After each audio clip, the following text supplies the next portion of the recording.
नमस्कार पालको. आरटी प्रवेश प्रक्रिया 2024-25 मध्ये काल म्हणजेच 20 जुलैला जे काही सोडत डिक्लेअर करण्यात आलेली आहे त्यामध्ये ज्या पाल्यांचं ॲडमिशन झालेलं आहे, कन्फर्म झालेलं आहे, त्यांच्यासाठी अभिनंदन. जे वेटिंगमध्ये आहेत त्यांनी काय केलं पाहिजे, आपण खरंच प्रतीक्षा केली पाहिजे का, आपले लागण्याचे चान्सेस किती असू शकतात तेही आपण या व्हिडिओच्या माध्यमातून जाणून घेणार आहोत. त्यासोबतच माझी दिलगिरी आहे त्या पालकांसाठी की ज्याने की 1 वर्षाचा अथक परिश्रम घेतले, प्रतीक्षा केली या आरटीच्या रिझल्टमध्ये, परंतु त्यांच्या हाती निराशा लागलेली आहे. असो, लॉटरी सिस्टम असल्यामुळं आणि आपण पाहतोय की 4 लोकांना जर विचारलं तर 4 पैकी 3 जण सांगतील की आमचा लागला नाही.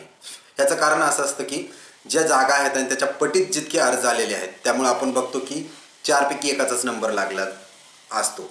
त्यामुळं त्यांना दिलगिरी व्यक्त करून आपण जे झालेले आहेत निवडमध्ये त्यांच्याबद्दल पुढचे मार्गदर्शन सूचना काय असणार आहे ते आपण थोडक्यात जाणार आहोत. माहिती सुरू करण्यापूर्वी माझी तुम्हा सर्व पालकांना विनंती आहे की जर तुमचं पाल्य यावर्षी किंवा येणाऱ्या वर्षासाठी आरटी ॲडमिशनमध्ये पात्र होणार असेल आणि तुम्हाला त्याबद्दल अचूक माहिती पाहिजे असेल तर या चॅनलला सबस्क्राईब करायला नक्कीच विसरू नका. चला तर मग माहितीला सुरुवात करूया. मित्रहो, आता जी काही प्रक्रिया चालू आहे ती म्हणजे 4था टप्पा आहे. हा सेकंड लास्ट टप्पा मानला जाऊ शकतो, ज्यामध्ये की कागदपत्राची पडताळणी केली जाते. आता आरटीएच्या वेबसाईटवरती जर तुम्ही पाहाल तर ॲडमिशनचे जे डेट्स आहेत ते 20 जुलैपासून 30 जुलैपर्यंत म्हणजे 10 ते 11 दिवसाचा वेळ देण्यात आलेला आहे. आणि या ॲडमिशन प्रक्रियेमध्ये आता पहिला टप्पा कुठला असणार आहे ते म्हणजे कागदपत्र तुम्हा पालकांकडनं रिसीव्ह करून घेणं आणि त्याची पडताळणी करणं. लॉटरीमध्ये नंबर लागला म्हणजेच हमखास 100% गॅरंटी नाही आहे की तुमचं ॲडमिशन झालंच आहे. हे सब्जेक्ट टू डॉक्युमेंट व्हेरिफिकेशन आहे. यामध्ये बऱ्याच पालकांना वगळण्यात येणार आहे. डिपेंड करतं की कागदपत्र आहेत का नाही, भाडे कराराचा विषय असतो किंवा तुम्ही त्या लोकेशनवर राहताच का नाही. काही लोकांनी असंच टाकून दिलेलं असतं पण लॉटरीमध्ये नंबर लागला आहे.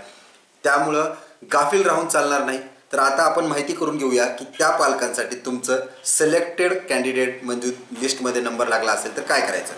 सर्वप्रथम सिलेक्टेड कॅन्डिडेट्सच्या पालकांचं अभिनंदन.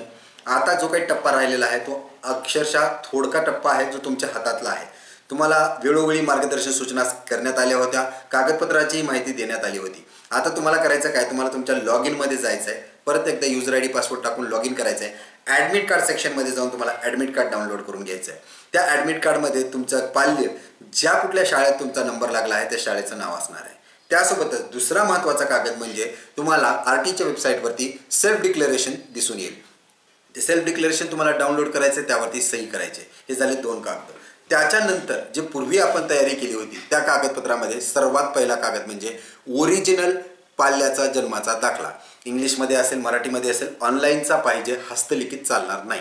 त्यामुळे तो पाल्याचा दाखला, जन्माचा दाखला असणं गरजेचं आहे. त्यानंतर दुसरं, तुम्ही जे काही रहिवासाचा पुरावा दिला होता म्हणजे जर भाडे करार दिला असेल तर ज्या तारखेला ॲडमिशन्स तुम्ही फॉर्म भरलेला आहे त्याच्या अगोदरच्या 1 दिवसाचा किमान तरी लागेल किंवा तुम्ही त्याच्यानंतरचा काढला असेल परंतु जे तुम्ही राहताय ते तुम्ही अगोदरपासून राहताय हे दाखवलं असेल तरीही वैध ठरला जाईल. त्यानंतर रहिवासाच्या पुराव्यामध्ये तुमचा मालकी हक्क असेल तर मी सांगितलं आहे काय काय चालणार आहे, ती यादी आहे, त्याबद्दल जास्त डिस्कस नको करायला. रहिवासाच्या पुराव्याचा एक कागद आणि उत्पन्न किंवा कास्टमध्ये येत असाल तर कास्ट सर्टिफिकेट. या 3 गोष्टी तुम्हाला घेणं गरजेचं आहे.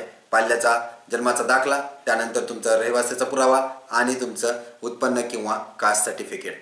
त्याच्यासोबतच तुम्ही पाल्याचा आधार कार्डही जोडू शकता, पालकांचा आधार कार्डही जोडू शकता. आता याच्या 3 प्रती तुम्ही करा. माझी तुम्हा सर्व पालकांना सांगण्याची आहे की 3 प्रतीत हे करा.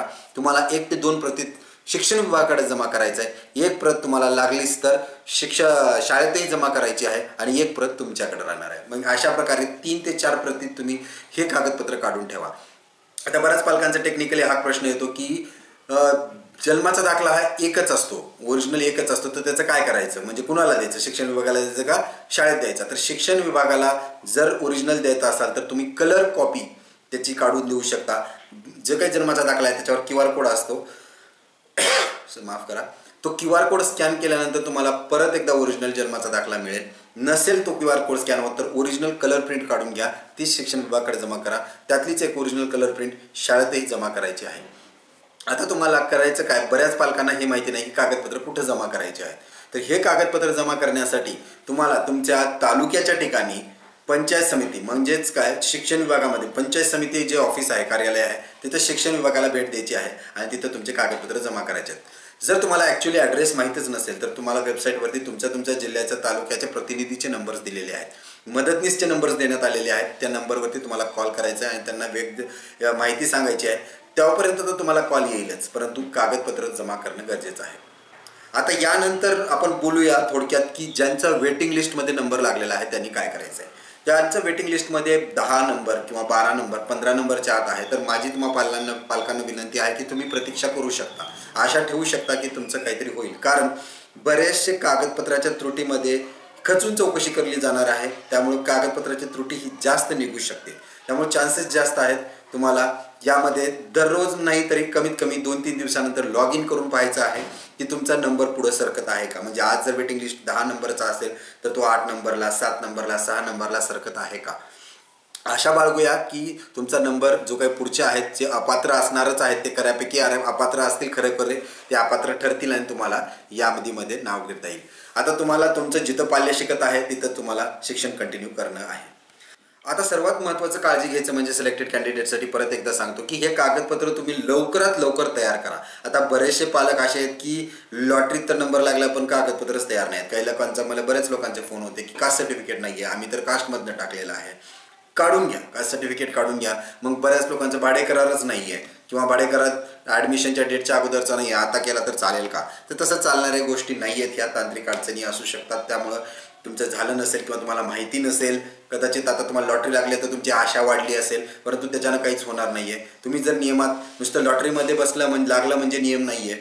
कागदपत्रही तुमचे योग्य असणं गरजेचं आहे. आता याच्या पुढची प्रक्रिया कागदपत्र तपासणी आणि घर तपासणी सोबत केली जाईल.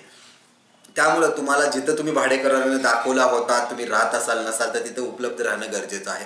कारण जर ते पाहणी करायला आले आणि तुम्ही घरात जर नसाल तर तुमचा अर्ज बाद होऊ शकतो. त्यामुळं लॉटरीमध्ये नंबर लागल्यानंतरही अर्ज बाद करून घ्यावा असं कुणालाही वाटणार नाही. क्षुल्लक गोष्टीमुळे अर्ज बाद होऊ नये याची काळजी तुम्ही घ्या.